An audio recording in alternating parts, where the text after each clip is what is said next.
Please now join me in welcoming Ambassador Daalder to the Chicago Council.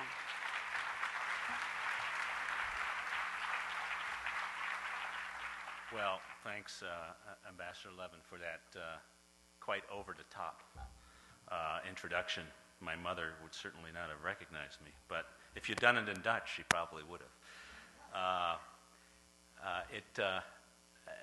As everyone knows who has been part of the diplomatic corps, and particularly in what we call the EUR family, the European Affairs family, Ambassador Levin did an extraordinary job representing the United States in the Netherlands, a country we have good firm roots with, but we miss you.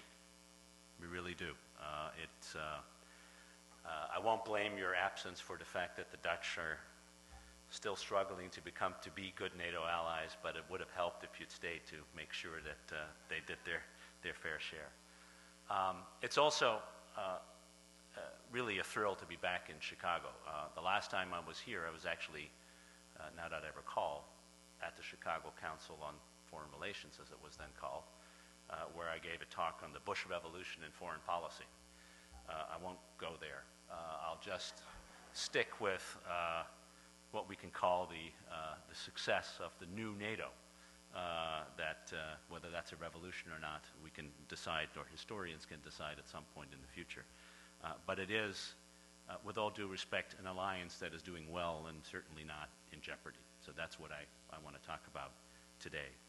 I want to take you through the story of how NATO became and is now today a revitalized, strong military alliance that brings together not only 28 countries, but now 60 countries around the world who are partners, 28 allies, and close to 40 other countries that in one way or another are related to NATO, want to be part of the experiment that NATO has, want to be part of the hub of security building that NATO is providing.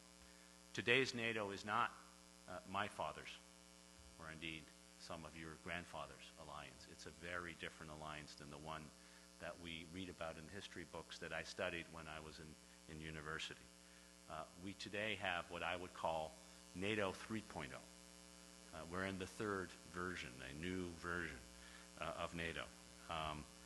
If you go back, NATO 1.0, the alliance that was founded in 1949 when 12 nations came together in Washington to sign the treaty on April 4th, 1949, that alliance came together for a singular purpose: to provide confidence to the countries of Western Europe, devastated from an extraordinary period of 25 years of war, starting in 1914 and ending 30 years of war and ending in 1945, to give those countries strength and confidence to stand up against a threat that was coming from the East, represented by the Soviet Union and communism. And NATO's foundation, NATO's purpose, was to make sure that those countries could rebuild themselves, could become revitalized, could stand up again, and become the full and productive and democratic members of the international community that the people of those countries wanted it to be. And NATO provided the foundation for the reemergence of Europe. It provided the foundation for the European Union, or as it was originally called, the European Economic Community. It was the foundation for the rebuilding of the prosperity in Germany, in France, in Britain, in Italy, and throughout Western Europe. But it also was a bulwark against the advance of Soviet communism, and indeed a deterrent to the expansion of that communism into the rest of Europe. That was the original purpose of NATO. That's what NATO 1.0 was all about. And then in 1989, the wall that had literally divided Europe, came down. And a new NATO was born. Indeed, at that time, many were questioning whether NATO still had a purpose, whether there was a reason for having NATO. One of Chicago's great sons, John Mearsheimer, professor at the University of Chicago, wrote a famous article why NATO would, in fact, be coming apart, because the raison d'etre had disappeared. Turns out NATO 2.0 was born. This was a NATO that was fundamentally concerned about stabilizing and transforming Central and Eastern Europe. It would do for Eastern Europe what the United States and NATO in the first 40 years of the existence of the alliance had done for Western Europe. Provide a basis for countries to transform themselves, to throw off the yoke of dictatorship, to become prosperous and real members of the Western and indeed of the European continent. And the NATO in 1989 had 16 members. The NATO of today has 28 members. 12 new members who came from the area in Central and Eastern Europe that had either been dominated by and run by the Soviet Union or had lived in the shadow of the Soviet Union. Of those 12 new countries, all but one, Albania, has also become a member of the European Union. And it was this approach by the European Union and NATO together that created and allowed the stabilization of this part of the world, the emergence of this part of the world as part of a new Europe that was united, democratic, and at peace. And today it can be said that in European history, Europe is more united, more peaceful, and more democratic than it has ever been in history. That is an accomplishment that NATO, the European Union, and the countries that make up these organizations can be proud of. So having done that, the question was, what's next? And that is where NATO 3.0 comes in. This is the new NATO, the NATO that was born at the last summit of NATO leaders in Lisbon. And it has two fundamental characteristics. One is it is an alliance that is focused on operations. It is an operative alliance. Last year, there were 6 NATO operations on 3 continents. Of course, we know about the operation in Afghanistan, which is still ongoing, and I'll say something more in a minute about that. But we also have a major operation in the Gulf of Aden and the Arabian Sea to counter terrorism, piracy. We have a continuing operation in the Balkans, which is where we started in the 1990s to have a NATO role. We continue to have a role for NATO in the Balkans to help stabilize that. We have a counterterrorism operation in the Mediterranean. We had, until the end of last year, a training mission in Iraq.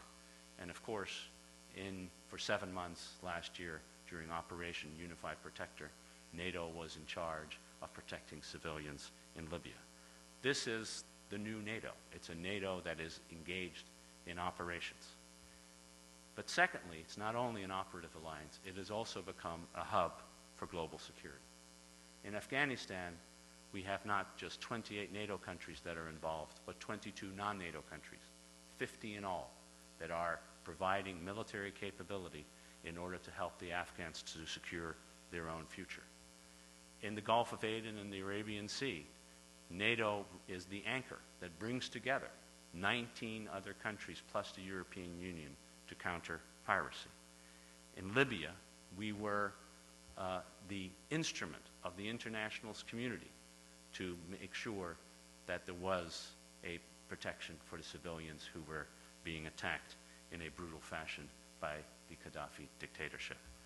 NATO became, and others were part of that organization. NATO is not just about the security of Europe and in Europe, but is increasingly seen as the hub of a global network of security. That's the new NATO. And that was a NATO that was born, as I said, in Lisbon, which was truly a transformative summit for a transformative organization. It laid the basis in Lisbon for transforming NATO into a 21st century alliance, dealing with 21st century threats and issues. It did so by adopting a new strategic concept. And unlike most documents that bureaucracies put together, this one was clear, it was concise, it was short, and by the way, it was readable. You can read it in about 10 minutes. And it was a clear statement of what NATO's purposes and NATO's goals are about. I sum it up in what I think are the 4 C's. NATO is a community of values, committed to collective defense, cooperative security, and uses common capabilities and structures in order to do that. First, it is important to remind ourselves that NATO is not just a military alliance. It is above all a military alliance of like-minded states who share a fundamental community of values. Values of democracy, of human rights, of the rule of law, of what makes countries like the Europeans and the United States different from those who are elsewhere. And without that community of values, without the fundamental underpinning of that commitment to these values, NATO would be a very different alliance. The second C and the third C have to do with the tasks that NATO has for itself. First and most important remains the fundamental core commitment for collective defense. Article 5 of the NATO Treaty, signed in 1949, is a commitment to regard an attack against one as an attack against all, and to respond accordingly. That is the core foundation of what NATO is all about. It is why countries want to join this alliance. They want to enjoy the benefit of collective defense that the original founding members of NATO have had for a long time. This challenge is not just about making sure that you have collective defense of territory against armies coming across borders, but it is as relevant in the 21st century when the threats are different. They come on top of ballistic missiles, perhaps armed with nuclear or chemical or biological weapons. They can come through cyberspace as new networks are taken down by countries who wish one ill. They can come through terrorism. And indeed, the first and only time in the history of this alliance that Article 5 was invoked was not, as many had believed, when the Soviet Union or some other country invaded Eastern Europe, but it was when terrorists took airplanes and turned jetliners into weapons of mass destruction on September 11, 2001. The next day, the very next day, NATO invoked Article 5 in recognition that that attack against the United States was the kind of thing that represented an attack against all. Collective defense, therefore, remains, even in today's world, a fundamental core principle. But NATO is today more than a collective defense organization. It is also a cooperative security organization, the third C. It's based on the recognition that today security at home requires security abroad, that our ability to be secure requires not just that we have safe borders, but that there is safety and security for others outside. Threats now can come across borders and from anywhere and at any time, and we need to be able to cooperate with other countries in order to deal with those threats. So we are working within NATO to establish the procedures for crisis management, to make sure that we can deal with issues and threats before they become too great to our security. We are engaged and supportive of arms control and non-proliferation measures designed to reduce threats or to contain them and control them before they can threaten the security of any of our members. And we have recognized that even 28 strong countries from the United States, Canada, and Europe, that those countries alone, together with the countries of Europe, can't deal with all the threats around the world, that we need NATO to work together with other countries. Just as the United States has recognized that it can't resolve all problems by itself, so NATO has recognized that it needs partners around the world. I mentioned the 22 partners in Afghanistan, the 19 partners that are dealing together with NATO on counter-piracy. But even in Europe, even in Kosovo, we have 8 countries that are not NATO members, including Morocco. Think about it. Morocco, that is providing troops to ensure that there is security in Kosovo. And of course, in our Libya operation, it wasn't just the NATO members that dedicated themselves to the operation, but it were 4 Arab countries, including one North African country, Morocco again, that was a central part, a legitimizing part of the operation. So NATO has now become a forum for bringing together not just the 28 member states, but other countries in an effort to create and enhance cooperative security. Finally, what makes NATO unique and different are the common structures, the fourth C of the new NATO. It has an integrated command structure, an ability to turn from the decision to act into action in a matter of hours, or at least in days. In Libya, it took 10 days for NATO to decide that it would act militarily in order to protect the civilians there after the UN Security Council passed its resolution. And within 4 days after that, NATO had taken complete command and control of the military operation because it had an integrated command structure consisting of some 10,000 officers from different NATO countries that was able to act quickly and swiftly when the time was necessary. Not only is there an integrated command structure, NATO also has capabilities that we have in common. Airborne early warning systems, AWACS aircraft, are owned and operated by NATO. We have an integrated air defense system. We have pipelines that allow oil and lubricants to be moved from one part of Europe to other parts of Europe so that you have the fuel necessary for military operations. We have forces that are training together and are interoperable, where we know that the radios, when they talk to each other, we can listen to each other. We make sure that the fuel nozzles of refueling planes fit whatever aircraft is within the structure of our armed forces, to make sure that 28 nations can operate together, and increasingly not only 28 nations, but the partner nations that work together. We have spent common funding, common funds in order to make sure that these integrated common capabilities exist and are ready to go when the day is necessary, when the need arises and the day comes. That is what makes NATO different from a coalition of the willing. If you were to put together a bunch of countries to say we need to invest we need to engage in military operations in this or that theater, they don't have the interoperability per se. They don't have the common command structure. They will rely on the United States, which is the biggest military power in the world, to provide all of that, not NATO. And that's a recognition that is important, because what NATO provided was the foundation for the Obama administration to pursue a different version and a different way of ensuring our security. We saw this in Libya, that NATO is an organization that is fit for purpose, ready to act, and to do so in a way in which burdens can be fairly shared.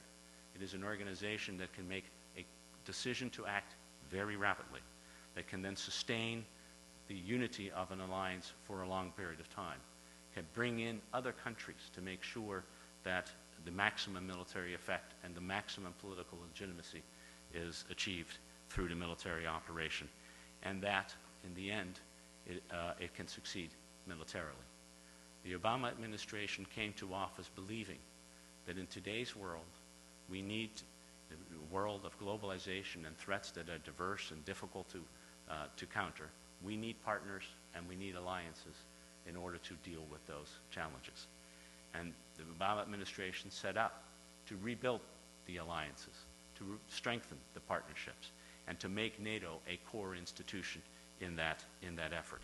There was a fundamental understanding that we needed to work with others in order to get things done. That Europeans, when it comes down to it, would be not only our preferred partners, but the ones that were most likely to provide the capabilities necessary to get the job done. And that NATO, as that organization that had the integrated capabilities, was the core of such an engagement. And that remains as true today as it was when NATO was founded. NATO remains the fundamental core of our engagement in the world, because it is where partners can come together and work with us in a fair and burden-sharing way to achieve the objectives that we have set ourselves. So that's the NATO that came together in 2010, and that became operational and evident in 2011. So why do we have to meet in Chicago if everything is so well, you may well ask? Well, one, because it's a great city, and it's a good opportunity for the United States to showcase to our NATO allies what the United States still does for and cares for when it comes to European security. That's one good reason. In fact, it's a very good reason, but it's not the only reason. In order for us to continue to make sure that this alliance remains as vibrant and as ready and fit for purpose as possible, we need to come together, and we must come together 80 days from today in Chicago in order to address the pressing problems of our day. Those problems are, number one, Afghanistan, which is and remains the key and most important priority for this alliance. Number two, how, in an era of fiscal stress, of austerity, are we going to maintain the defense capabilities necessary to ensure that NATO tomorrow can do what NATO did in Libya and in other parts of the world in years past? And finally, we need to come together to make sure that the countries around the world will continue to want to be part of and partners of NATO. So we want to showcase not only our partnerships, but the strength of NATO as a hub for security. So let me talk about those three elements: Afghanistan, how to maintain capabilities, and what we should do with regard to partnerships.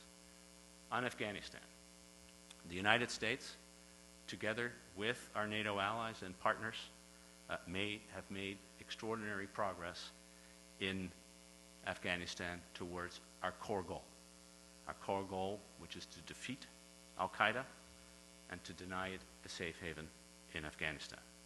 We have also worked very hard, and our soldiers each and every day, not only ours, but those of NATO countries and those of NATO partners, are sacrificing each and every other day in order first to halt and now to reverse the momentum of the Taliban and to start building the capacity of Afghan security forces in order that they ultimately can take responsibility for security. That is our goal. Our goal is not to be there forever. Our goal is to provide the capability for the Afghans to provide for their own security, to be able to deny Afghanistan once and for all as a safe haven to terrorists. At the NATO Summit in Lisbon in 2010, NATO leaders and President Karzai agreed that we would support an Afghan-led transition process. We agreed that the transition would begin in 2011 and lead to the Afghan government having full responsibility for security across the country by the end of 2014. The United States and all of our allies and partners in Afghanistan remain fully committed to this fundamental Lisbon framework. We are committed to executing it together, and we are committed to the principle in together, out together. We came into Afghanistan together, and we will leave Afghanistan together. The transition that we announced in Lisbon is now underway. Nearly 50% of the Afghan population is now living in areas where the Afghan security forces have the lead responsibility for security. In those areas, it is the Afghans that are providing security, and it is NATO and ISAF countries, the partners, that are providing support. As this transition progresses, the role of the NATO forces, of U.S. forces, and of our partner forces will evolve from their lead combat role to a support, advice, and assist role as Afghan forces become more and more responsible for security. During this entire transition period, however, until the end of 2014, NATO's forces, including American forces, will continue to be fully combat ready and will conduct combat operations as needed and as required. Now, when President Obama last June announced that he would host the NATO summit in this wonderful town this May, he said that at the summit, leaders would define the next phase of transition. And in the lead up to this summit in 80 days, we are engaged in active consultations and close coordination with our ISAF and Afghan partners about how a shift in mission can occur most effectively within the Lisbon framework. Ultimately, any final decision on transition and how that next phase will be implemented will be made by President Obama and his fellow leaders here in Chicago on May 21st. As part of our transition discussions in Chicago, leaders will also discuss how we can support a sustainable and sufficient Afghan national security force for Afghan's future, and how we can further strengthen the NATO-Afghan strategic partnership so that we can ensure that Afghanistan not only is secure until 2014, but beyond 2014. Chicago will therefore represent a critical milestone in our effort in Afghanistan as leaders come together to determine the next phase of transition and the future of how we will support Afghanistan and its security forces in 2015 and beyond. That is the fundamental purpose of what we're seeking to achieve as we come here in 80 days, to recognize the progress that has been made, to chart the future course of the continuing transition that we embarked upon, and to make sure that Afghanistan knows, the world knows, and above all, the Taliban knows that we remain committed in an enduring relationship to Afghanistan. That's goal number one for the summit. Goal number two relates to making sure that NATO retains the capabilities in these difficult financial times when everybody is cutting their defenses, to find a way, nevertheless, to maintain the capability necessary to do the job as effectively in the future as we have done in the past. As Libya showed, the requirements for a strong and flexible and deployable military force is as needed today as it was during the height of the Cold War. New threats require new defense responses that are just as capable, just as immediate, just as agile as the ones that we had before. The key question for NATO countries, for each and every one of our countries, is how do we square that circle of dwindling financial resources with the need for critical capabilities? And the answer that NATO is providing is twofold. First, we're going to concentrate on the truly important and critical capabilities, and we're going to fund them and deploy them. Two of those stand out as critical. One is missile defense. In Lisbon, the 28 leaders agreed that NATO would create and deploy a missile defense system to provide protection for NATO European populations, forces, and territory. The first phases of that missile defense system are starting to be deployed. And when we get to Chicago in a few weeks' time, we will be able to be in a position for NATO to take command and control of the NATO missile defense system and to provide a limited defense of a limited territory against a limited threat. As the threat evolves, NATO's capability will evolve, and we will work with countries in Europe in order to ensure that the capabilities to defend against the ballistic missile threat will be increased. We have made agreements as the United States with Turkey, with Poland, with Romania, with Spain and Germany on deploying critical elements of the U.S. missile defense system. We have also made agreements with NATO that we will integrate those critical elements into a NATO system so that everyone who has capability to defend against ballistic missiles can contribute to the wider effort of providing protection against this growing threat that is coming from the Middle East. The second key capability, which we found in Libya, was so important for us to be able to conduct military operations, is intelligence, surveillance, and reconnaissance. These are the kinds of assets that fly over territory, that find out where there are targets, distinguish those targets from ones that are not legitimate, that make sure that if you were going after a command and control site or a tank or whatever, that you do so with maximum precision and minimal collateral damage. The United States and Libya provided between 7 and 80% of all the intelligence, surveillance, and reconnaissance capability. But we found it hard to do so. We were in Afghanistan. We were in Iraq. We were using these assets in various other parts of the world. And we would have liked a NATO capacity to fill in that role. 4 weeks ago, in Brussels, the defense ministers of the NATO countries finally agreed, after 19 years of trying, to purchase a system, 5 drones, major drones, that will provide NATO with the capacity to acquire the kinds of targets that it needs to acquire, to provide the basis for the very intelligence, surveillance, and reconnaissance capabilities that are necessary to achieve our objectives. So, missile defense and ISR, in the lingo of the military, the intelligence, surveillance, and reconnaissance assets, are those critical capabilities that even in times of financial stress, the NATO countries have been willing to provide the resources for in order to acquire them. But aside from critical capabilities, the second way in which we were trying to square the circle is to emphasize that we need to do more together. It is unrealistic for the United States, or indeed for any country in Europe, with 1 or 2 exceptions, to think that they can increase defense spending in the next few years. It's not going to happen, for all the reasons that we know. So while we can't spend more, we could probably spend more together. And if we spend smarter, we can get more capability for the euro or the kronen or the dollar that is available. Let me give you 3 examples.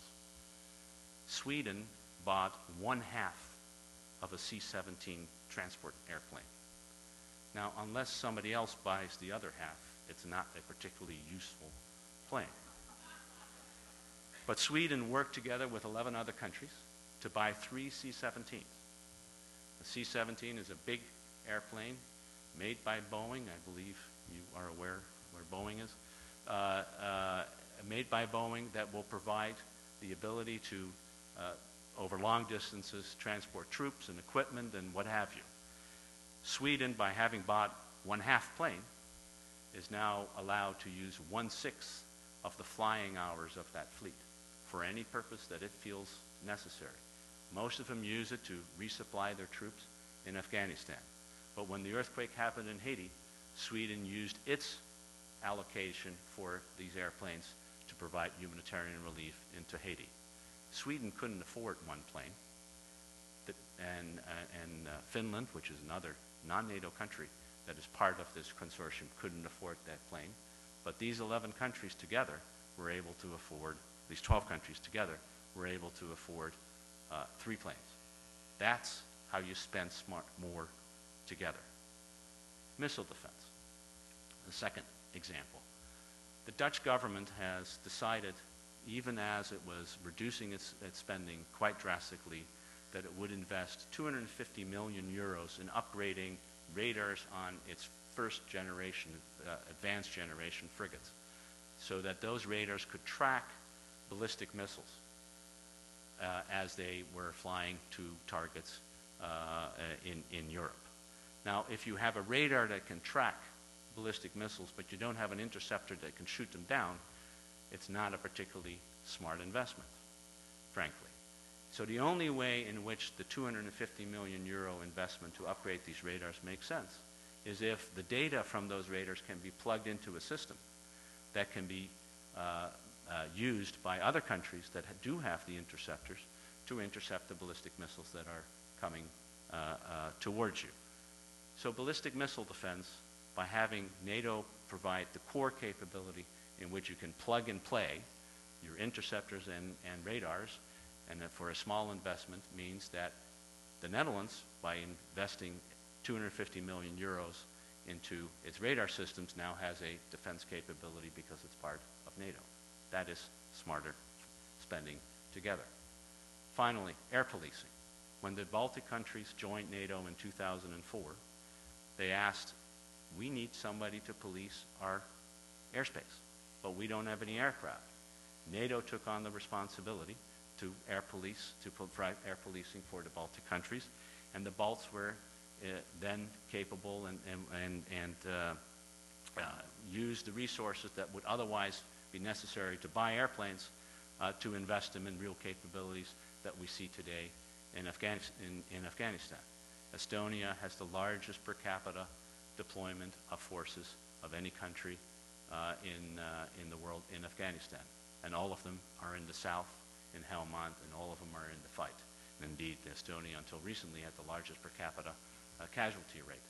They were able to be an active participant in Afghanistan because NATO took care of their air sovereignty and air security. So an effective and efficient alliance is one that does more together. It doesn't mean that we have to spend more. We just have to spend smarter and spending it together. Finally, a word about partnerships. NATO is increasingly an organization that provides critical capabilities with which all member states want to be associated.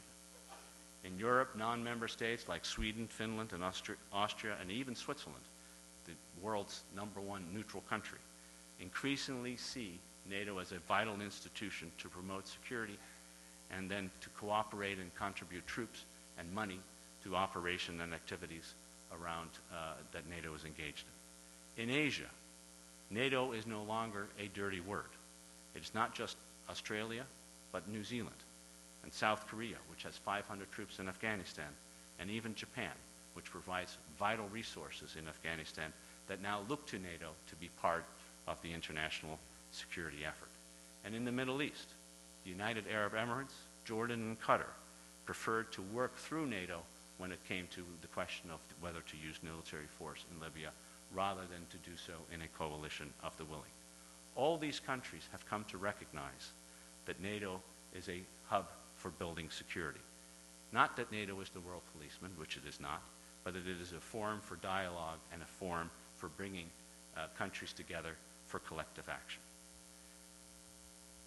That is another area that we will recognize. And we will bring together in Chicago those countries that have contributed the most and recognize their contribution in order to both value that in and of itself and to provide them and other countries an incentive in the future to contribute more to collective security by being partnered and associated with NATO. As the title of this series suggested, many have long heralded the end of the withering of this alliance. Indeed, I probably have written 1 or 2 articles myself doing that in my previous career. But what's most remarkable about the debate today about NATO is that no one is thinking or writing about the withering of NATO or the end of this alliance. We just don't hear that kind of talk anymore. NATO proved itself in Libya.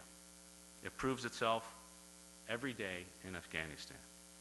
It is, as President Obama has said, the cornerstone of our American engagement in the world and the catalyst for global cooperation. And the reason, I think, is simple. NATO in 63 years has proven to be adaptable. NATO in 63 years has proven itself to be enduring. And NATO in those 63 years has proven itself to be an alliance that delivers value for money, and it delivers security for all. That is what we are going to come here in Chicago to underscore and to celebrate. And that is why we are all looking forward to coming back to Chicago in 80 days. Thank you very much.